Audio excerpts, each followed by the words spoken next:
Class 6 civics chapter 22 diversity. Next topic जो हमारा है उसमें है डाइवर्सिटी इन लैंग्वेज। भाषाओं में जो भिन्नता है, हमारी विविधता है, उसके बारे में अगर देखा जाए तो हमारे देश में बहुत सारी भाषाएं बोली जाती हैं। ऐसा कहा जाता है कि भारत में हर 30 किलोमीटर के बाद भाषाएं बदल जाती हैं, हमें दूसरी भाषा सुनने को मिलती है।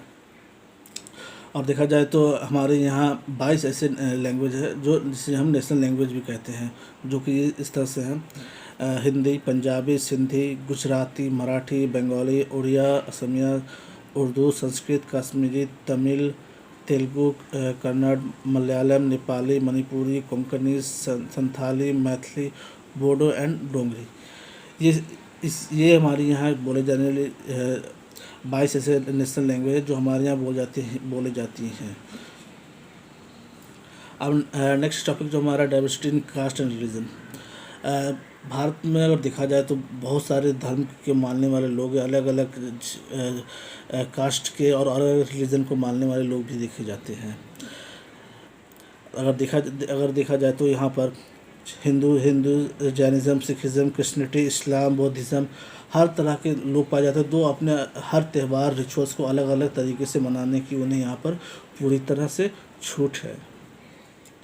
अब नेक्स्ट टॉपिक जो हमारा है नीड फॉर द डाइवर्सिटी की ज़रूरत क्यों है हमें। अगर देखा जाए तो हर इंसान एक दूसरे से भिन्न अलग है। ये ज़रूरी नहीं कि हर इंसान एक ही जैसा हो, हर सबकी स्किल्स अलग अलग होती हैं, कोई एक जैसा नहीं होता है। और हमारा कॉन्स्टिट्यूशन भी हमें ये अलाउ करता है कि हम जिस धर्म को ही मानते हैं, जिस रिलीजन को मानते हैं, जो करना चाहते हैं उसे करने की हमें पूरी आज़ादी हमारा कॉन्स्टिट्यूशन भी हमें देता है। अगर देखा जाए तो डिफरेंट पीपल, जो बहुत सारे लोग हैं वो अलग अलग तरह के काम करते हैं, जिसकी जिस तरह की स्किल जो जिसे पसंद हो।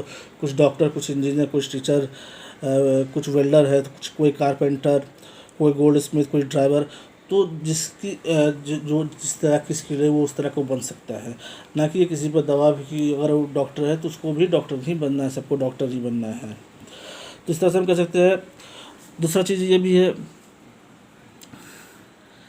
कि हमें यहाँ पर भारत देश में हमारा जो कॉन्स्टिट्यूशन है वो हमें इसकी आज़ादी देती है कि हम जो भी करना चाहते हैं, बनना चाहते हैं, या किसी चीज़ को जो मानना चाहते हैं उसकी हमें छूट मिलती है, आज़ादी मिलती है।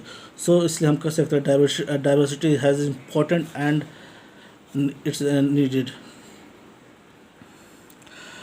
अब नेक्स्ट टॉपिक जो हमारा है डाइवर्सिटी एज ए स्ट्रेंथ, इसकी शक्ति क्या है। जैसे कि अगर जोग्राफिकल पॉइंट अगर देखा जाए तो उत्तर भारत पूरा हमारा हिमालय से घिरा हुआ है, जिससे वहाँ से आने वाले लोगों को भारत में सीधे आक्रमण करने में काफ़ी मुश्किल हुई।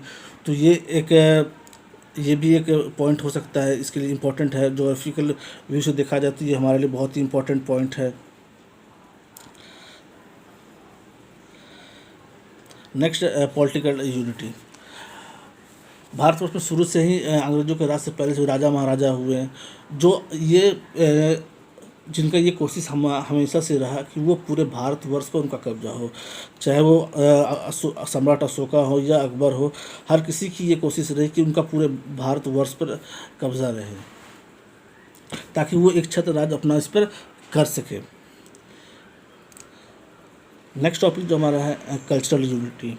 कल्चरल यूनिटी से हम ये कह सकते हैं कि भारत में अनेकों धर्म के मानने वाले लोग रहते हैं। हिंदू है, मुस्लिम, सिख, ईसाई, बौद्ध धर्म के, सबके अपने रिचुअल्स, त्यौहार है, धर्म अलग, पूजा की विधियां हैं।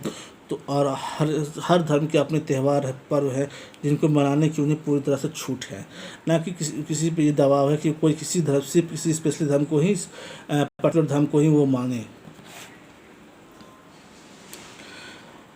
Next religious unity.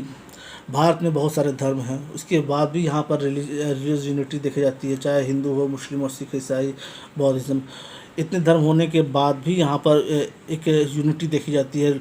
लोग हर किसी के त्यौहार में शामिल होते हैं और इसको मनाते हैं।